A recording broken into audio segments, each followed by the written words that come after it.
Thank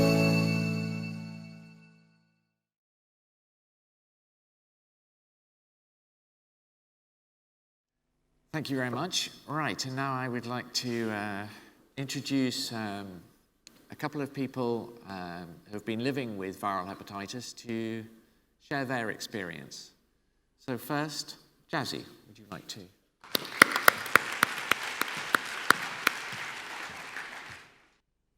Hi, my name's Jazzy Lisser, and I was diagnosed with hepatitis C at the age of 2. At the time, I had a very bloated stomach and was sick, and my mother said she had a motherly instinct and knew something was wrong. We were living in Jamaica at the time, and so we flew back to London, and I started undergoing lots of tests. And that's when they realized I had hepatitis C. And it was through my diagnosis that my mother realized she had the disease, and I had contracted it at birth. We then went back to Jamaica, and every 6 months I would have my liver function test done. And at the time, no one really knew much about hepatitis C. And my grandmother, for example, wouldn't let me share food with anyone, as she said that I could pass on the disease. Some of my friends' parents didn't want their children hanging around with me, as they thought I could pass on the disease. Being a child and having something like that is so hard to even begin to understand. By the time I was 6, my liver function test had deteriorated so much that the doctor said I had to do treatment, or by the time I was 15, I would have severe liver damage, and by the time I was 20, I'd have liver failure. So I started the treatment at 6, and it consisted of just interferon, and it was an injection 3 times a week. The nurse used to come round to my house, and I remember begging my mum, please, not the injection today. And I remember getting on the floor and saying, I wish I was a dog, or I wish I was a mole and I could bury a hole and hide under the ground. I continued doing the treatment for 2 months, and after 2 months, my white blood cells had gone so low that the treatment had to be terminated. After that, we all just tried to pretend that it wasn't there, and that just tried to not acknowledge the fact that I had hepatitis C. And it wasn't until I was around 14 and I was at school, and it was in a sex education class that Hep C got brought up, and they started comparing it to other sexually transmitted diseases. I just remember sitting there and my heart sinking and panicking. I then called up my mother and was like, we need to do something about it. I need to get rid of this disease. I can't continue my life with it. And we went to the hospital, and they did a biopsy, and my fibrosis had developed. It was halfway to cirrhosis. So they said that I had to try the treatment again. So I tried interferon and ribavirin, and I started it at the age of 16. And I remember the first day doing the injection and just crying and crying, and it wasn't long before the side effects started. There were a lot of flu-like symptoms, and just exhausted. I was exhausted constantly. I don't really know how I managed to get through my exams or those 2 years of school. I had genotype 1A, so the treatment had to be a year, and it was a combination of interferon and ribavirin. And after 5 months, I had my first set of tests, and the virus had gone. And I was like, oh my God, that's it, it's over. And then because my side effects had been so severe, they decided to lower the dose I was getting. And then at my second set of tests at 7 months, the virus had come back. I was completely devastated. And then, in order to give me a chance at beating the disease, they decided that it would be a good idea to extend the treatment and to up my dose again. And at this point, my body seemed to shut down. I became incredibly puffy. I lost the majority of my hair. I was covered in eczema. My mouth was filled with ulcers. But I kept going, and I was determined that I was going to beat it. And then at 15 months, I had my final set of results, and it had failed. And I was completely devastated. And I'd gone into it really believing that that was it, that I was going to beat it. But it wasn't until afterwards I realized how much the treatment had affected me. I didn't get my period back for another 3 years after treatment. I was constantly exhausted, and I was ill all the time. But as it hadn't worked, and it was a disease that has such stigma around it, it's incredibly hard to be a 17-year-old girl with no one to talk to about it, and no one my age who would understand. And trying to start a relationship and trying to discuss, I had hepatitis C. I didn't even know where to go. I wanted to run away from the whole thing. And so that's what I did for the next 7 years. They said that I'd have to wait anyways to do a new treatment because my body had been so depleted by the interferon. And it wasn't until last year when I heard about Harvoni, which was a combination of 2 drugs, and it was a new treatment that only consisted of 3 months. And I started that in September last year. And sorry, I'm getting really emotional. It's just been such a long journey, and then this new drug arrived, and it was only 3 months, and it was 1 pill a day with practically no side effects. I remember the day I started the treatment and just looking down at this 1 pill in my hand, and I couldn't believe that that was it. This 1 pill was going to cure this disease after everything I'd gone through. And I did the treatment, and after a month, the virus had gone. But I had to complete the course. And then after 3 months, after the treatment had finished, I then had to wait another 3 months to get my final results. And after the 3 months, I got my results, and the virus was still negative. And even saying that now, I still can't believe it. I have to pinch myself regularly by the fact that it's gone. This drug is completely amazing. If there was anything I could take back, it would be not doing the interferon, as no one deserves to go through that. And the long-term side effects that it had on my life really impacted my life so far.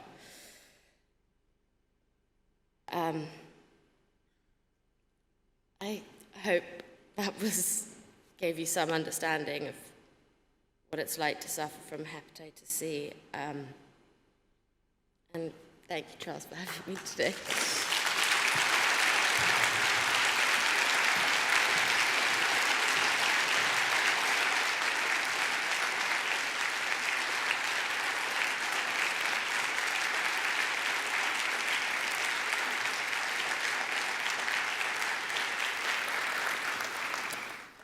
Thank you so much, Jazzy. That was so kind of you to come and do this, to be so emotionally honest about it. And really, I hope that really sent a message and a very clear level of understanding to everyone here. Now I'd like to introduce our second speaker, Dee, who's going to talk about his experience. Okay. Thank you, Jazzy. This is such a very, very touching story. And I'm going to talk to you more about, share a little bit more in case I won't burst into tears when I talk to you later on. And hi, everyone. My name is Dee from China. There's a great Italian poet ever say that we do not remember days, we remember moments. So I'm going to share a few moments of my life during in the battle of with this horrible disease in my body. At the age of 2, I was transmitted with hepatitis B through a little stupid needle. Autogenic transmission is one of the major transmission in China back into 3 decades ago. But I was a lucky kid. My mom protected me really, really well, not having me know my own identity. And still nowadays, probably she was keep talking to the other mothers, saying that you have to protect your kids from mosquito, otherwise he or she will easily get hepatitis. So mosquito is the only thing that she can come into her brain, saying that, this is one of the major transmission of hepatitis in China. And so I'm going to share the first moment of my life. It is called the moment of discovery. I can totally remember at the age of 9, I was gathered together, I was called out by my teacher, saying that, Dee, you need to come out to do the blood test again. I asked, why? Yeah, it's pretty, I feel like I'm lucky enough to always ask why in China. The teacher said, you don't have to know, just come. But therefore, I realized something wrong with my body. And it is clearly, I can remember the moment when the doctor having this, the blood test talked to me saying that, son, you got hepatitis B in your body. We need to do the regular checking, but don't worry about it. We're not going to tell anybody. So I'm a lucky kid to be protected by my loving teacher until the next moment. I tried to save myself. So luckily, autodidactism is one of my skills to survive in China. I had the disease all in my body, but I don't know what happened and what I'm going to do with it. What happened in my future? So I have to do a lot of study. And I realized it is in my body, but I don't need to do any treatment. All I need to do is go to the hospital to do the blood test every 6 months. However, the moment of being vulnerable, it came when I talked to my ex-girlfriend in the university. I took the great courage to tell her that I'm a happy carrier.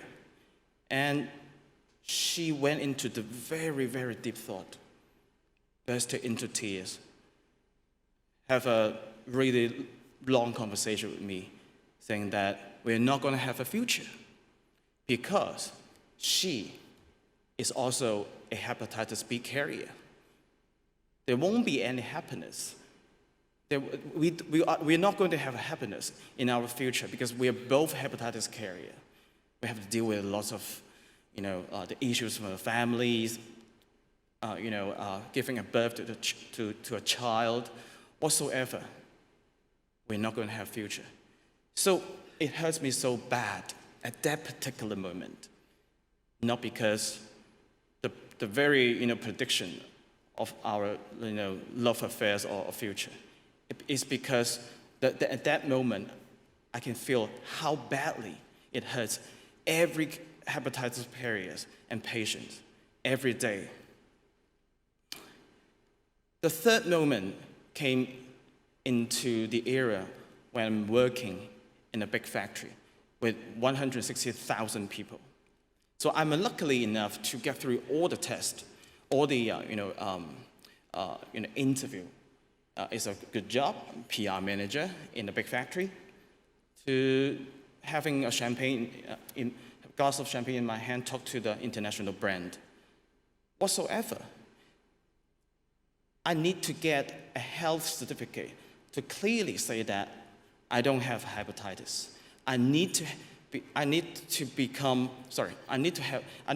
a Hep-B-free person to work in this, condensed workplace.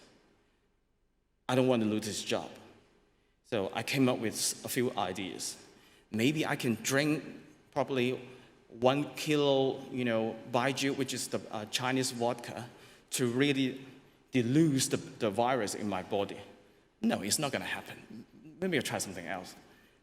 The TCM, the traditional Chinese medicine, it's going to take long because I'm going to do the blood test probably 2 days later.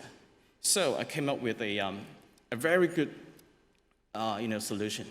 I brought my friends who look not really alike with me. It's a replacement. It's a double devil to replace me to do the blood test. Hooray! I got a job. I worked really, really hard in the supply chain, in the factory. I got a senior job, but however, I find, more and more, I walk every day, bypass the tables for the hepatitis patients and carrier, because they have to eat in a separate table in a big factory. That is a very good way to, get rid of them without compensation. Imagine that kind of moment.